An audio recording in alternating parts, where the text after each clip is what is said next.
Okay, guys, let's take a couple of minutes away from this, which is now turned into hell, and let's help Reuben out. Whoops. Let's make up a list for Reuben. Yeah, I don't have all the lights on back here, but we should be good. We gotta make up a list for Reuben. Reuben needs oil, oil filter, additive for the oil. Okay. Reuben needs some trans fluid. Okay. Reuben needs a cob. Mufflers. Okay. Reuben needs, what else does Reuben need? Upper, lower, rad hose is, okay. Coolant, plugs, meaning spark, okay. Wires,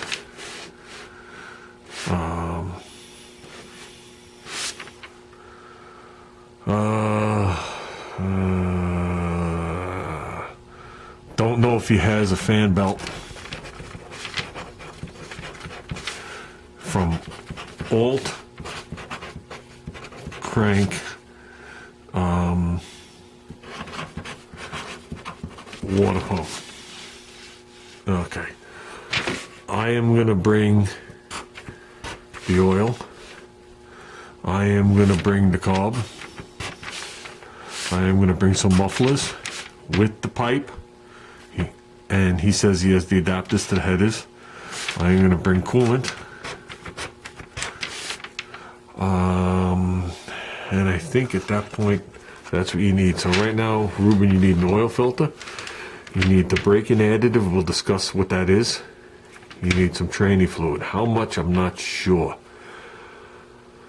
I don't know how much you drained out. I don't know how much that converter holds. I'm going to say 5 quarts. Might be safe. Okay, because I know you didn't drain the actual tranny and the converter's smaller. You need upper and lower radiator hoses for your car with an 8-cylinder. You can just get them right at the store. Okay, because I got the cob, I got the muffler, I got the coolant. You need spark plugs. Spark plug wires. Like I said to you, I don't care if it's speaker wire. You know I do. I don't care if it's 10 different sets, as long as we keep them off the headers to break in the motor. Now you gotta say, this is just to get Reuben's motor broken in.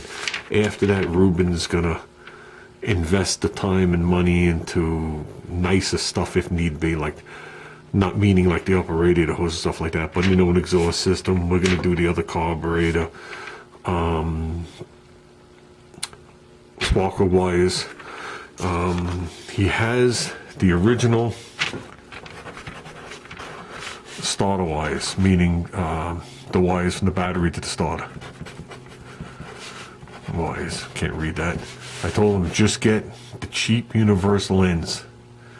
Okay, so get the ends. It's all connected. Okay, and that's, I already gave Reuben a battery. So Reuben has a nice battery, but it's a top post. It's shorter than like a Group 24 by a little bit, so I know it'll clear his hood without a problem. I told him we'll use the original wires for now to save him a couple of dollars, but just go buy the, you know, the packet of 2 cheap ass ends. If I had them, I'd give them to him. I don't have them. We'll just cut them, put them on there so it runs. You have to have a fan belt that goes from the crank to the water pump to Chevy. What side? This side? Alternator? I think. Because we definitely have to turn the water pump, and the only way we're going to get it tight is from the alternator. So you don't need anything to the power steering. Nothing. Don't even worry about it.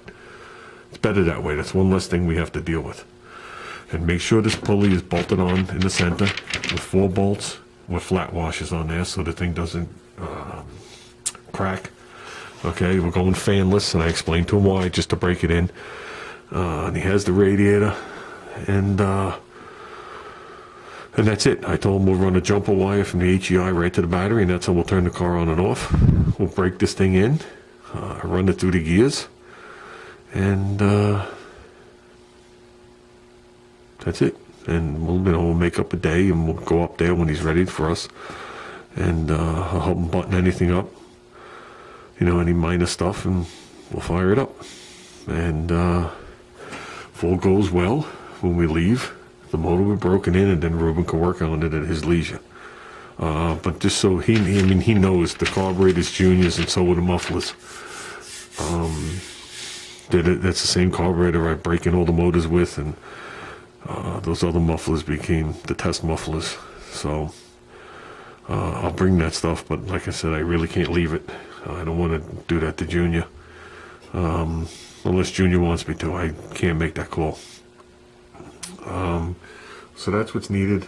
I know it's a shitty way to write something, but like I said, I'm supplying the oil. You got to get yourself a new filter.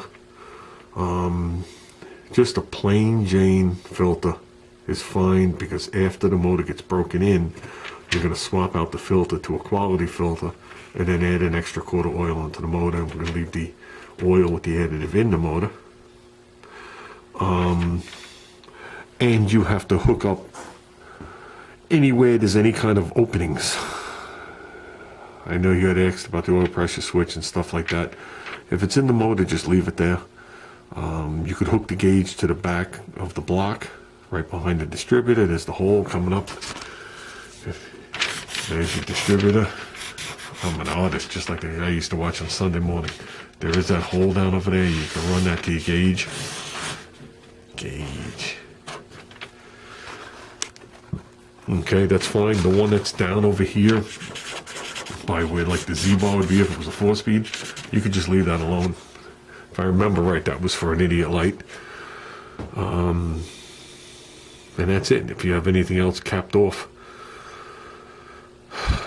And we have to heater core hoses. So either we could loop it or run the hoses. It doesn't matter to me. Whatever you have to do it.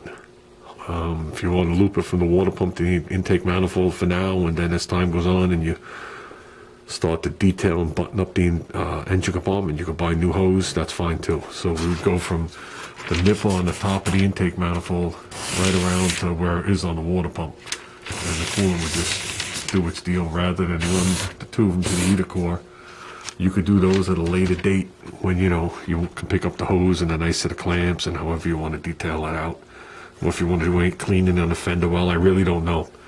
So, but we're just talking about getting it running and being able to break it in and do a 50-foot long burnout in front of your neighbor's house. And that's about it. So let's wish Reuben the best of luck with all this stuff. And the best of luck, meaning everything works out well and we're good and there's nothing else to do, no more broken bolts and all things like that. Yeah, the water pump is shit on this motor. I do not know why it rusted like that. I was talking to Reuben. We were on the phone, just so you know, you guys saw for the first 30 seconds, we were on the phone for over 2 hours. So this is over 2 hours later. I don't know, if this motor was full of antifreeze, you can see it there on the tray. See the green? I usually don't use Prestone antifreeze, but I did in this because it's all I had. My father-in-law gave it to me. I got a feeling it was like 100 years old, but whatever it was, I threw it in there because I know the garage doesn't go to freezing, but I just wanted to have, I didn't want rust to form inside the engine. And inside here does not appear. See, that's the antifreeze. That's all you see. You can see that it hasn't even evaporated yet. That's been open for days. See, right away you know it's not water. But this, on the other hand, is a total bucket of shit. And I just don't get it. I just don't get it. I can understand the cast iron, but look at it. How nasty it is. And then there's this like white growth on it. Right there. I don't get it. When you look down into the guts of it, it's spotlessly clean down there. This was brand new. But if you think I'm going through all this work and putting that pump on there, you're crazy. Am I going to clean the pump out? Yeah. Am I going to put it in a box and keep it somewhere? Absolutely. Because you never know when you're going to take a trip and the one pump takes a shit on an AMC. Because it's very hard to find a quality one. Ta-da! But usually they just blow out the weep holes. I've been through a couple on the wagon. The one I have on the wagon now doesn't look like this with the ribs. This bearing is massive. It's a factory pump, heavy duty, for heavy duty cooling system. That was rebuilt. And that's what I'm running on there now, and I have not spit it out yet. We haven't gotten any further on this. The other side is clean. We got to do this, the remainder. And over here, then this whole thing has to be cleaned. Some parts, like some of the surfaces in the front, I'll just razor blade. Everything else will probably be cleaned and scotch brighted, and we'll repaint it. Another tip for your AMC guys: if you're gonna buy a cover, make sure it has a date in it right here. That just shows it's a factory cover, not aftermarket. You're better off with a date here and score marks in here than no date here and this being mint. I'll tell you right now, this is not drilled correctly on most of the aftermarket covers. That's what we were talking about. Okay? And if you don't know what that is, that's your distributor.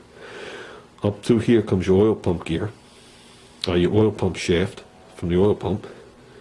Your distributor comes down this way. They hook together, and right in this area is the gear from the distributor, and then the gear for here. This actual bolt, at one point you see scraped in here. So if this is not drilled exactly where it has to be, this doesn't make the correct contact with that. That's why I said that one company takes the Chinese covers and they have a jig, but they never tell you how many are good and how many are bad. It might be 1 out of 1,000 that are bad. It might be 1 out of 5. Nobody knows. It's just an extra $100 to buy it for them after they check it. So with that, I'll deal with a little bit of scoring. I've never had a problem with oil pressure. So, okay guys, I'm calling it. I'm done for the night. It's been a long day at work today. I was sick for the last couple of days, and that's it. There's my new stool. Look, it's got my ass cheek marks in it. I threw the other one out. So, okay guys, we're out of here.